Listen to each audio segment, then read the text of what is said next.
Bismillahirrahmanirrahim. Assalamualaikum warahmatullahi wabarakatuh. A'udzu billahi minasy syaithanir rajim. Bismillahirrahmanirrahim. Iqtaraba lin-nasi hisabuhum wa hum fi ghaflatin mu'ridun. ما يأتيهم من ذكر من ربهم محدث إلا استمعوه وهم يلعبون. صدق الله العظيم. Jamaah sekalian yang dimuliakan Allah Subhanahu wa taala, pemirsa Damai Indonesiaku, dimanapun anda berada, semoga selalu dalam lindungan Allah Subhanahu wa taala. Inti daripada bala adalah mengajarkan kita ikhlas. Sebagaimana Abi Amir tadi menjelaskan melalui surat Al-Mulk, Huwallazi khalaqal mauta wal hayata liyabluwakum ayyukum ahsanu amala wa huwal azizul ghafur. Inti daripada ujian, bala, bagaimana kita bisa menjadi hamba yang ikhlas. Memang apa yang kita hadapi membuat banyak tantangan. Ada orang berkata, saya hanya takut kepada Allah, saya tidak takut corona. Saya hanya takut kepada Allah SWT, saya tidak peduli apa yang terjadi. Perkataan ini harus kita fikirkan dulu. Apa yang kita bicarakan bisa menjadi hisab kita di hadapan Allah SWT. Kalau kita tidak mampu mengucapkan kata-kata yang baik, lebih baik kita diam. Man kana yu'minu billahi wal yawmil akhir falyaqul khairan aw liyasmut. Tidak ada hubungan antara iman dan takut ketika kita menghadapi wabah. Wabah kita menghadapi ada rasa kekhawatiran, rasa takut, itu wajar, manusia. Beda sama level takut kepada Allah Subhanahu wa taala, ini tergantung dengan iman kita kepada Allah Subhanahu wa taala. Justru dengan ada wabah ini membuat kita lebih mendekatkan diri kepada Allah Subhanahu wa taala. Bagaimana apa yang kita hadapi, kita bisa mengingat Allah Subhanahu wa taala dan kita meyakini Allah mengirimkan ini karena mohon maaf banyak manusia yang cukup lalai. Banyak yang kita tinggalkan kewajiban kita. Banyak yang kita menjauh dari lingkungan keluarga kita. Banyak kita tidak menyempatkan berduduk bersama anak-anak kita, mengetahui persoalan anak kita setiap hari. Dengan kondisi yang seperti ini, mau tidak mau terpaksa kita diam di rumah. Itulah cara Allah Subhanahu wa taala. Kadang-kadang manusia untuk merubah diri butuh kepaksaan. Allah mengirimkan tentaranya, Allah mengirimkan ujiannya supaya memaksakan manusia agar sadar. Kadang-kadang manusia diberikan cara harus tidak mau sadar. Diberikan peringatan berkali-kali juga belum mau sadar. Tapi ketika sudah datang wabah ini, jangankan kita sebagai umat Islam, seluruh dunia mulai sadar. Presiden China pernah berkata ketika menghadapi wabah ini, dia berkata kami menghadapi wabah syaitan. Perdana Menteri Italian dia berkata, kami tidak mampu mencari solusi di bumi, kami menunggu solusi dari langit. Cuba bayangkan, belum lagi negara Amerika. Mana negara-negara yang hebat? Mana negara-negara yang selama ini kita tahu mereka memiliki dahsyat kekuatan dalam kemajuan teknologi, mereka tidak mampu menghadapi penyakit yang begitu kecil yang tidak bisa dilihat oleh mata. Allah Subhanahu wa taala menunjukkan kekuasaannya agar seluruh manusia sadar dan kita akan kembali kepada Allah Subhanahu wa taala. Sampai kapan kita merasa diri hebat? Sampai kapan kita merasa diri mampu? Jangankan kita menghadapi musuh nyata bisa juga kita tidak mampu melawannya. Bagaimana kita menghadapi musuh yang tidak bisa kita lihat? Makanya jemaah sekalian, ini benar-benar dahsyat kekuasaan Allah Subhanahu wa taala menunjukkan kepada kita betapa kelemahannya manusia. Apapun kehebatan negara manapun, kemajuannya, alat perangnya, kekayaannya, tidak bisa apa-apa. Kun fayakun qadarullah Subhanahu wa taala. Jangankan kita menghadapi musuh nyata, menghadapi virus corona ini ada mengkencangkan seluruh dunia, bisa merusakkan, menghancurkan ekonomi, bisa membuat tantangan yang begitu luar biasa. Orang-orang yang susah bertambah susah, orang yang kakak yang gaya bertambah kebingungan. Bagaimana Allah Subhanahu wa taala menunjukkan, saya ketika melihat kondisi dunia yang lagi benar-benar menghadapi pertentangan yang sangat luar biasa dan sangat dalam, saya ingat firman Allah Subhanahu wa taala, Bismillahirrahmanirrahim. Idza zulzilatil ardu zilzalaha wa akhrajatil ardu athqalaha wa qala al insanu ma laha yawma idzin tuhadditsu akhbaraha. Bagaimana kalau terjadi di depan mata kita peristiwa hari kiamat? Bagaimana kalau bumi seluruhnya hancur? Bagaimana langit itu jatuh? Bagaimana berjatuhan bintang-bintang? Bagaimana Allah menghapuskan cahaya matahari? Bagaimana tenggelam bulannya? Dan bagaimana berubah suasana dunia ini dengan perintah Allah Subhanahu wa taala? Ini saja satu penyakit aja kita tidak mampu menghadapinya. Satu masalah yang menjadi sebenarnya pelajaran buat kita untuk kembali kepada Allah Subhanahu wa taala. Siti Aisyah pernah bertanya kepada Rasulullah SAW, anahlaku wa fina salihun?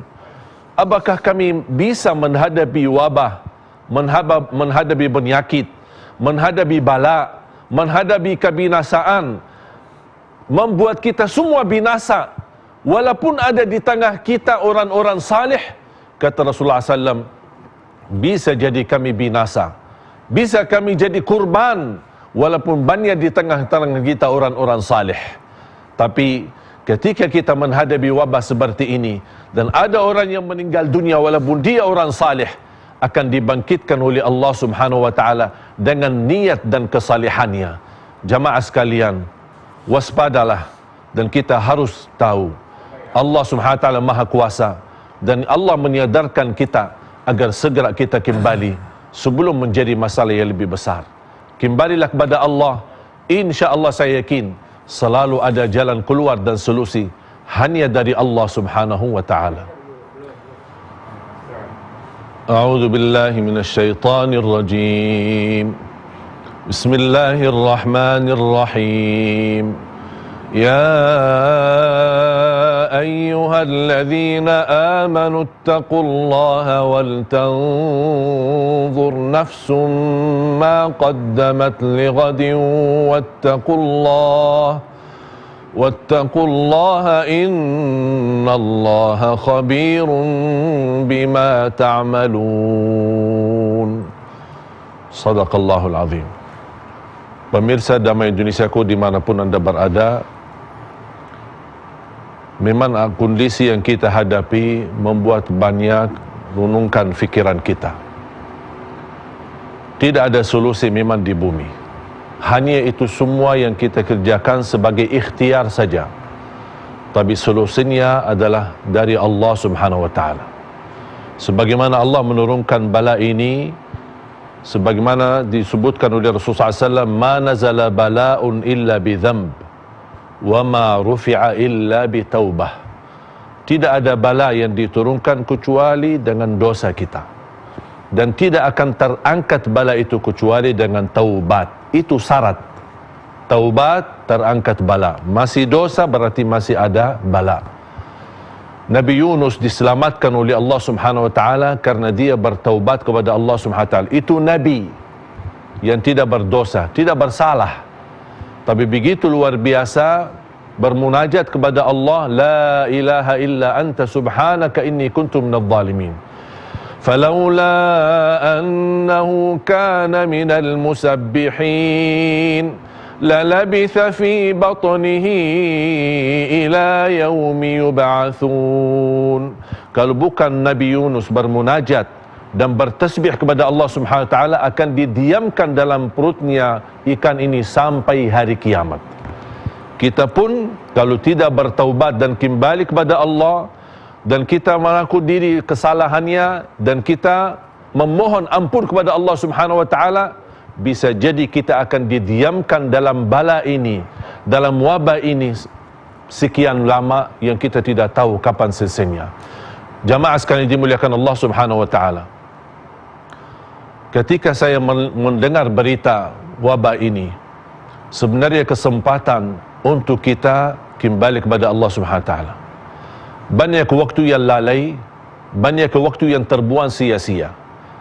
Bulan ini bulan Sya'ban, disebutkan oleh ulama Syahrul Qurra, bulan yang suka membaca Al-Quran. Ini kesempatan untuk memperbaiki hubungan kita sama Allah Subhanahu Wa Taala. Jangan menunggu datangnya Ramadan, belum tentu berubah keadaan dan kondisi. Bisa semakin parah dan mudah-mudahan bisa menjadi lebih baik. Tetapi jangan menunggu Ramadan agar kita bertaubat. Jangan menunggu Ramadan agar kita merubah menjadi lebih baik. Jangan menunggu Ramadan agar kita bisa berhubung dengan Al-Quran. Ini bulan Sya'ban, bulanul Qurra, Syahrul Qurra, bulannya yang suka membaca Al-Quran sebanyak-banyaknya. Jamaah sekalian dimuliakan Allah Subhanahu Wa Taala, menurut saya kalau kita tidak sadar dan belum sedia bersadar ketika menghadapi wabah ini, kira-kira kapan kita sadar? Apakah kita menunggu bencana yang begitu amat besar dan dahsyat? Ini sudah menjadi bencana yang dahsyat yang mengencangkan seluruh dunia, yang membuat seluruh dunia ketakutan. Masjidul Haram sampai kesepian sekali. Hanya yang bisa salat, hanya bertugas yang dijaga dan bertugas sebagai imam. Semua jamaah tidak boleh. Jangankan umrah, jangankan ziarah ke makam Nabi Muhammad SAW, salat berjamaah pun tidak bisa. Salat Jumat pun tidak bisa. Begitu luar biasa. Kondisi ini membuat kita harus sadar dan ingat. Sambil jamaah yang selalu dia tergantung hatinya dengan masjid, tergantung hatinya dengan salat berjamaah, dia terhalang tidak bisa melaksanakannya. Dan ketika dia salat di rumah, dia bukan melanggar ajaran Islam, dia justru mengikuti ajaran Nabi Muhammad sallallahu alaihi wasallam. Ketika saya membaca sebuah hadis, ketika ada hujan besar yang mengganggu aktivitas kita, di dalam azan membolehkan muazzin hayya 'alas salah, hayya 'alal falah, menambahkan sallu fi buyutikum, ala sallu fi rihalikum, salatlah kalian di rumah, salatlah kalian di tempat kalian masing-masing. Ini salat jamaah diizinkan oleh Islam untuk kita mendiamkan diri di rumah. Bagaimana aktivitas yang lain? Ini salat yang disebutkan hubungan dan tali hubungan kita sama Allah. Tiang agama kita boleh tinggalkan berjamaah demi menjaga diri. Dan ada sebuah hikmah, lebih baik menjaga daripada berobat. Jamaah sekalian, ketika saya membaca ala sallu fi buyutikum, ala sallu fi rihalikum, saya mendengar seorang muazzin di dekat rumah.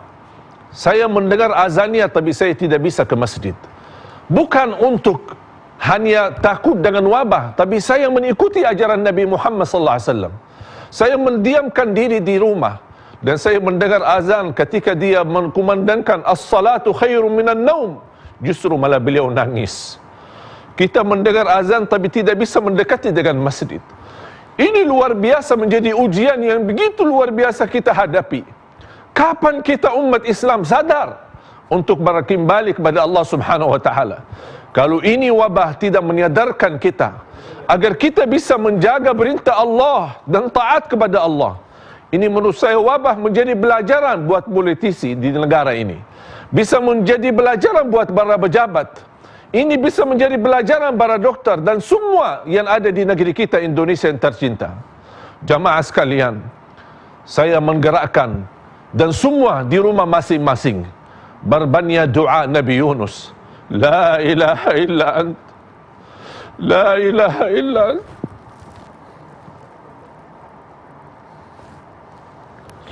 la ilaha illa ant, subhanaka inni kuntu minadh dhalimin.